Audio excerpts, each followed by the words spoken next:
Kailan po siya na-stroke? 2022. 2022 pa po.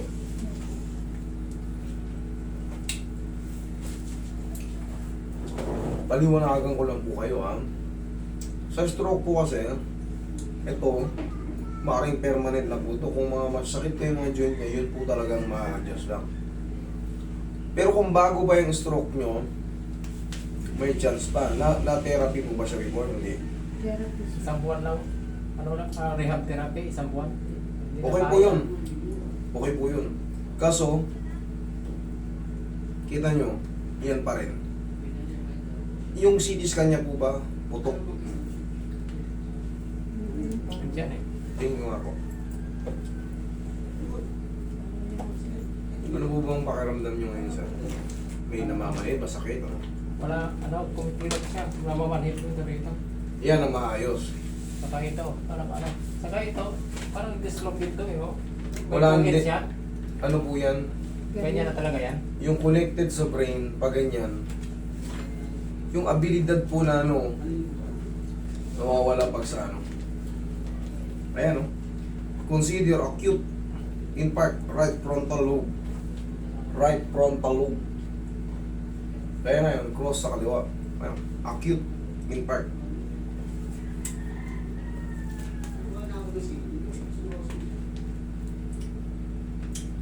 Okay, ang mangyayari ito, tulad ito, acute infarct. Eh, ito yung ganito may guhit na yan. Natural na yan. Ano para may... Kasi nga po, wala na tong ano, wala na tong power. Tingnan niyo yung daliri niyo. Oh. Wala na. Hindi na magde-develop yung muscle dito pag hindi nyo na nagaganon. Ngayon, yung deltoid muscle natin maglulos. Hindi natutubo. Kasi yan ang pinaka nag-hold dito eh. Ngayon, siyempre hindi mo may ganon. Palagi lang nakalupay-pay. Mga daliri mo, wala. Hindi mo may ganon. Ang nagtutulong na ano mo, itong kabila, para may galaw-galaw mo. Pero kung palagi nyo itong ginaganyan, mahuhold yan. Pero kung malalagdag, di ba nakalagdag siya, gumaganyan, lalaglag po talaga yung ano yan. Pero hindi ka agad ito umaano eh. Kumbaga, matagal na ba na, katulad yan, 2022, o 3 years na. Hindi naman yan ganyan kagad eh. Habang napapabayaan lang. Okay? Pero yung mga namamanid yun dyan, sir, yan, ma-adjust natin. Pero ito po, I'm sorry po. Yung parang lumaki na kamay, hindi ko po kaya. Patulad yan, acute infarct, hindi po siya ordinaryong pilay. Sa utak po siya, brain nerves po siya.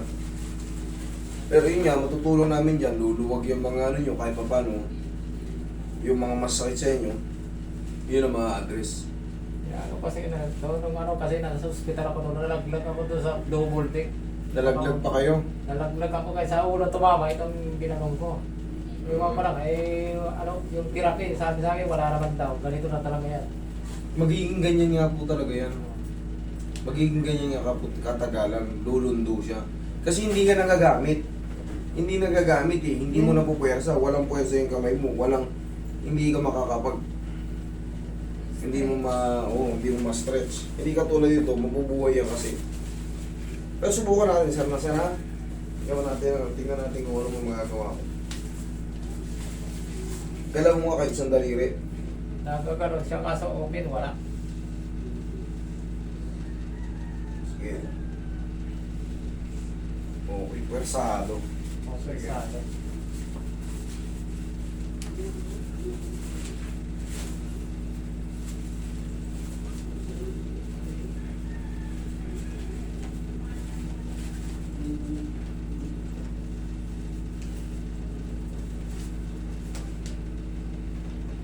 Lambutan mo lang. Kasi ito mind control to. Pag sinabi ko lambutan mo, yan, matututo ka lambutan. Pero pagka hindi ko sinabi, matigas. Ayan, ano na mo. Lambutan mo lang.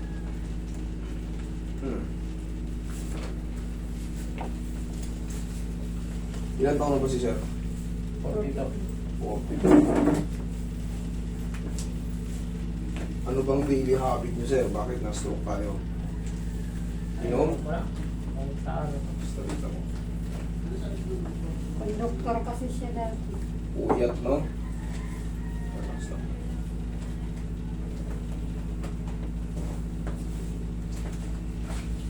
Sa puyat. Madalas kayo magpuyat tapos kain ng mga, siyempre, mga pares-pares na yan, basta araw-araw. Malaki epekto yun.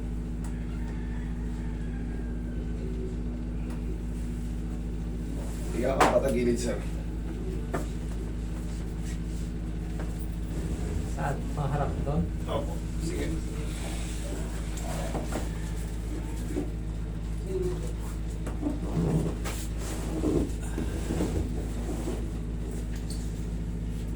Tuloy mo to. Yan.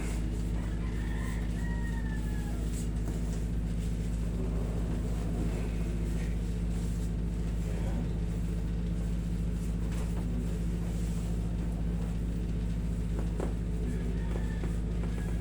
Relax na. Okay, kabilang side. Kung para hindi siya ma-stroke ulit, kailangan limitahan nyo yung pagkain niya ng mga maaalat. Tsaka yung mga prito-prito. Kakalimutan nyo talaga. Yung mga adobo na yan. Ano ba madalas siya kinakain? Yung regular pa rin. Hindi na masyado. Kasi meron po tayong tinatawag na double stroke, triple stroke. Oo. Relax lang.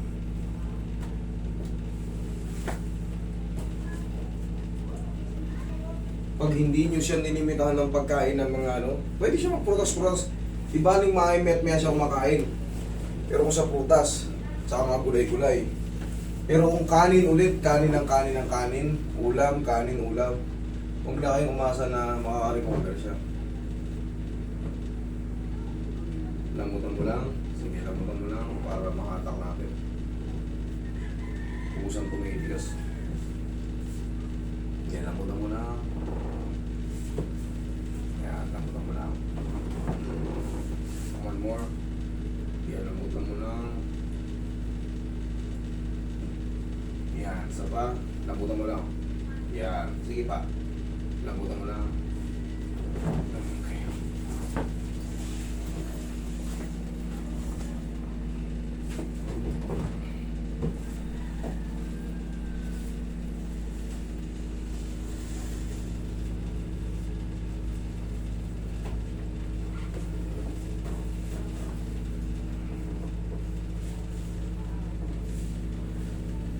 Relax lang.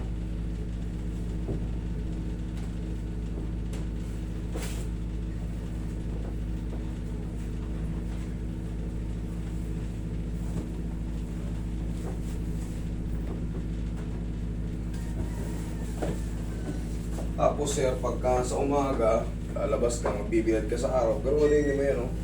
Sir, ganun mo. Para gumalaw pa yun dito. Kasi once na nakalaglag lalo yan, yung mga muscle magdadap. Sige po, tapa kayo sir. Tapa.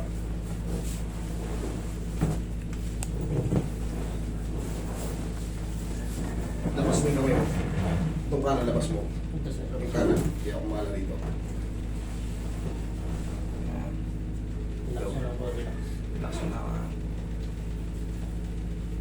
Yun.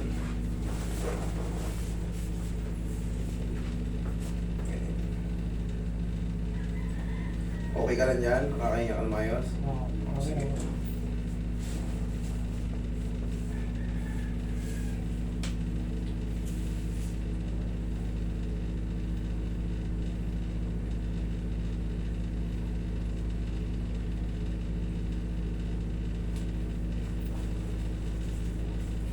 Relax lang.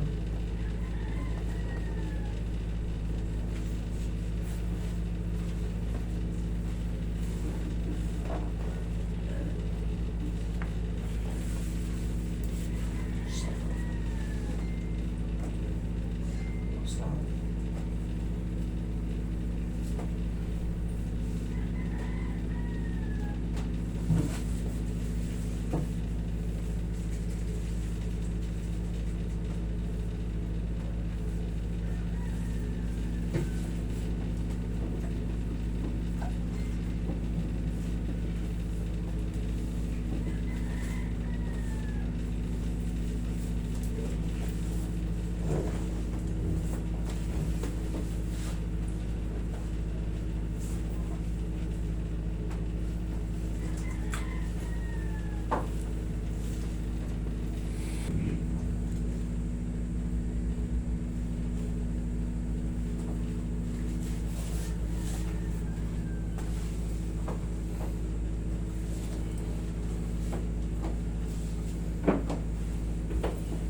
Yeah, sir.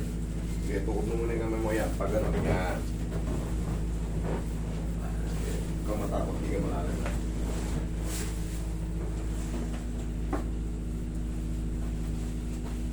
Ito po yung main goal ko siya. Taas ko ito muna. Okay. Okay, lagay sa tiyan yung kamay. Lagay sa tiyan yung kamay. Yan. Yung lalabanan na. Relax na nga.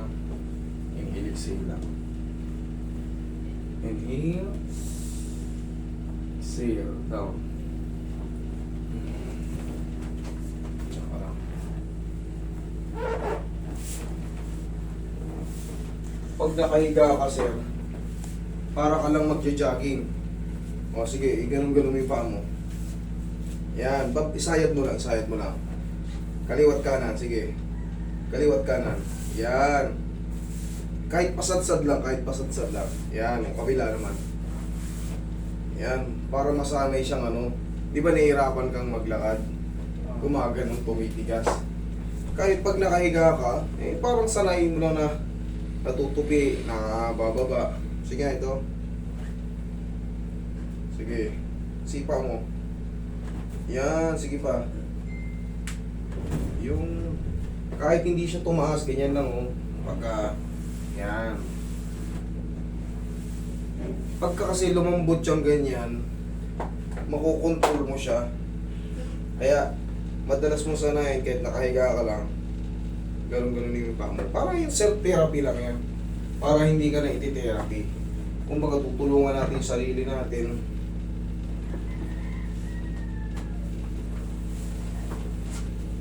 Para kahit paano mag-improve. Mag-improve yung mga joint mo. Mahalaga kasi yung mga joint natin na nagagalaw-galaw pa. Hindi siya yung nakatigas talaga. Pag nakatigas kasi, siyempre, alam mo na, magbabago yung walking mo. Pag nakaganyan ka, namamanhid ba yung balakang mo? Hindi naman. Dito? Oo. Dito sa side na to? Sige, Sige.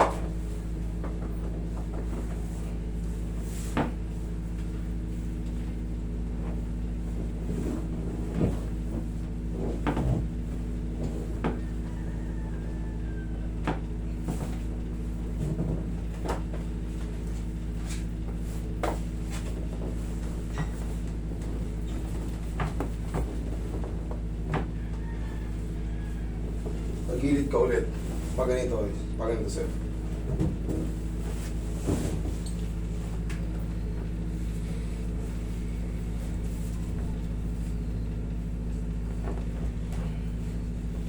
Straight mo yung nasa ilalim. Straight mo yung nasa... Yan, thank you. Okay, laputan mo lang ha. Laputan mo lang. Kabilang side.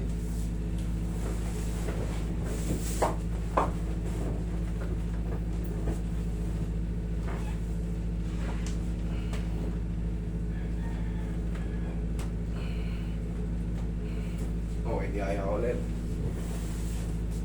Ayan, sumingaw.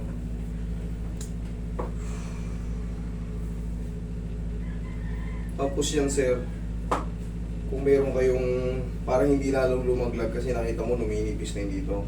Kasi nga wala eh, lupay-pay eh. Lupay-pay.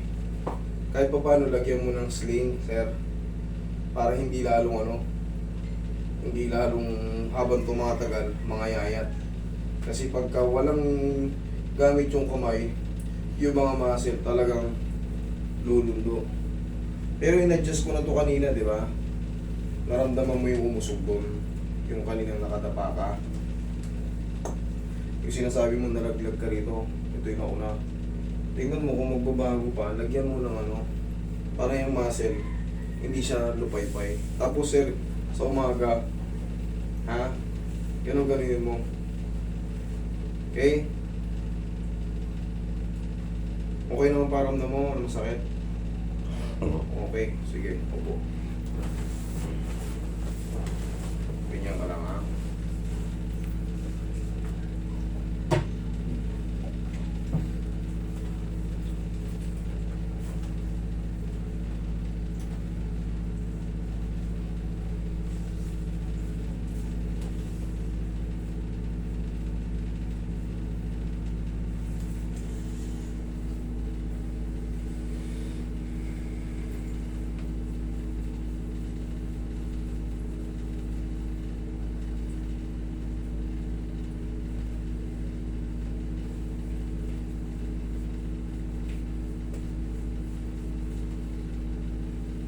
mag-control kayo sa mga mantika.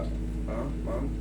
Huwag siya madalas pakainin ng mga adobo, mamantika, prito-prito. Para hindi mag-double stroke.